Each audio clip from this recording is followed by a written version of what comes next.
اگر کبھی دو دوست لڑ پڑے تو دوسرا اس کی سائڈ لینے پر منافق کہہ دیا جاتا ہے. کیا اسلام میں کوئی ایسا منافق ہے؟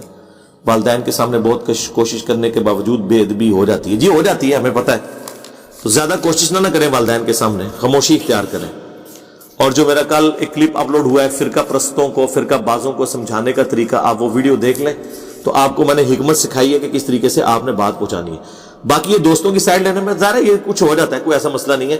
اس لیے کہ آپ کے دوست کون سے مسلمان ہیں؟ وہ تو کلمہ گو مسلم ہے.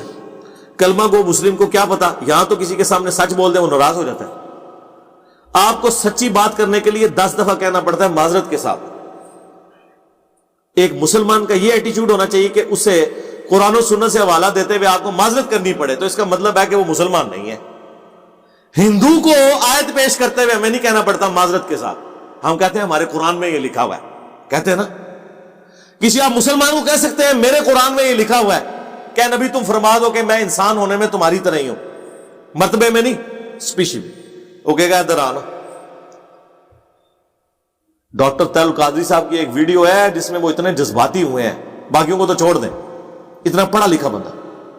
وہ کہتے ہیں نبی کو مردہ کہنے والوں مر جاؤ تم. اگر وہ اس سے مراد یہ لے رہے ہیں کہ نبی علیہ السلام آخرت کی زندگی میں زندہ نہیں ہے، کسی کا یہ عقیدہ ہے، تو یہ تو کسی کا بھی نہیں ہے. پھر وہ کس کو سنا رہے ہیں؟ دنیا کا ہر مسلمان کہتا ہے کہ نبی علیہ السلام اپنی قبر میں آخرت کی زندگی کے ساتھ زندہ ہے، جس میں نہ سانس ہے، نہ کھانا پینا ہے، نہ ٹوائلٹ ہے.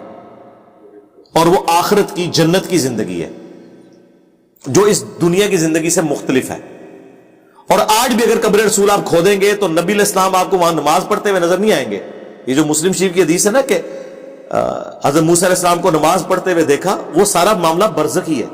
وہ تو موسیٰ علیہ السلام کو بیت المقدس میں بھی دیکھا تھا، فزیکلی نہیں آئے ہوئے تھے.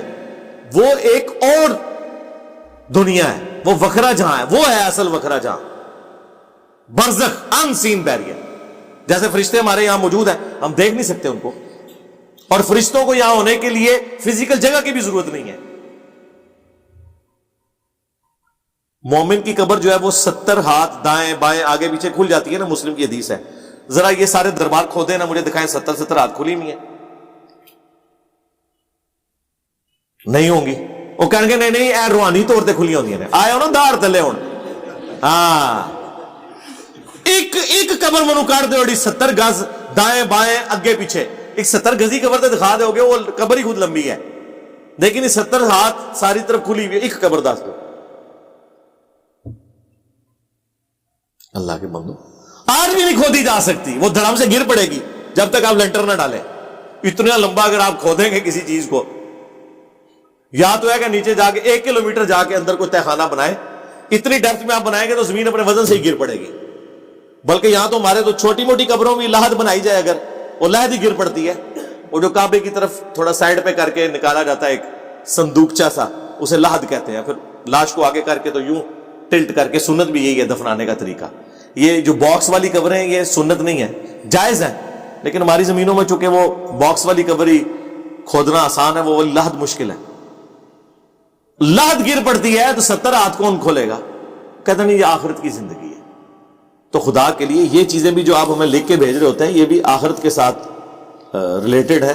آپ ان کو اپنے دنیاوی معاملات میں نہ دیکھ رہے ہو. تو نبی علیہ السلام آخرت کی زندگی کے ساتھ ہے. تو وہ ڈاکٹر طاہر القادری صاحب کہتے ہیں مر جاؤ مردہ کہنے والوں. کہتے ہیں کیوں؟ وہ کہتے ہیں قرآن میں لکھا ہے کہ جو شہید ہے اسے مردہ مت کہو، وہ تو اللہ کے حضور زندہ ہے. سرکار اس طرح کا مردہ کون سا مسلمان نبی علیہ السلام کو کہتا ہے؟ اچھا اگر شہید زندہ ہے تو اس کی بیوہ نکاح کیوں کرتی ہے؟ حضرت جعفر طیار شہید ہوئے موتا کے اندر، ان کی بیوی اسما بنت امیس کے ساتھ حضرت ابو بکر صدیق نے شادی کر لی. اور جب حضرت ابو بکر کی ڈیتھ ہوئی تو ان کی اسی عورت کے ساتھ شادی کر لی حضرت علی نے.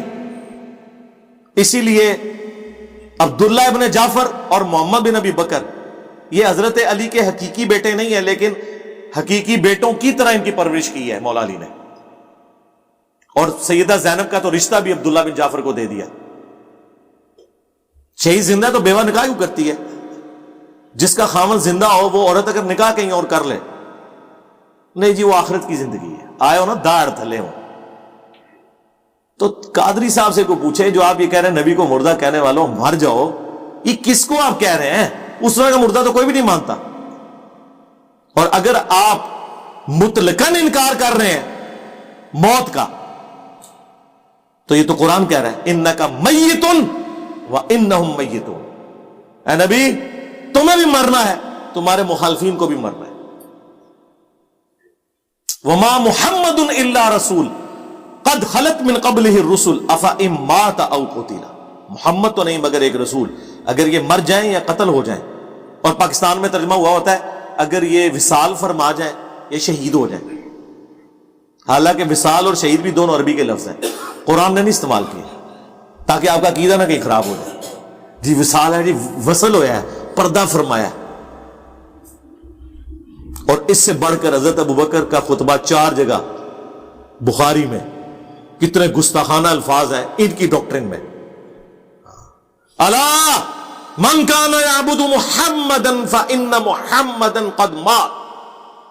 کان کھول کر سن لو، الا یہ ہوتا ہے بی اٹینٹو.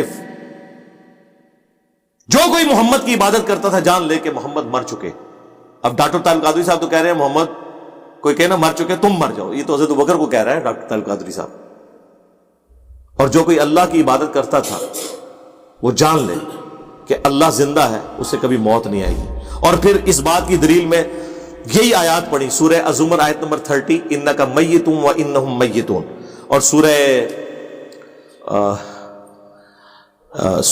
آل عمران آیت نمبر 144 وما محمد الا رسول قد خلت من قبلہ الرسل افئن مات او قتل. بخاری میں تو اتنا ہی ہے، حاکم میں تو سورۃ الانبیاء کی بھی وہ آیت پڑھی جو انبیاء کرام کی متعلقاً موت سے متعلق تھی، اسپیسیفکلی نبی علیہ السلام کے حوالے سے. تو یہ لوگوں کی جذباتی ڈاکٹرن ہے.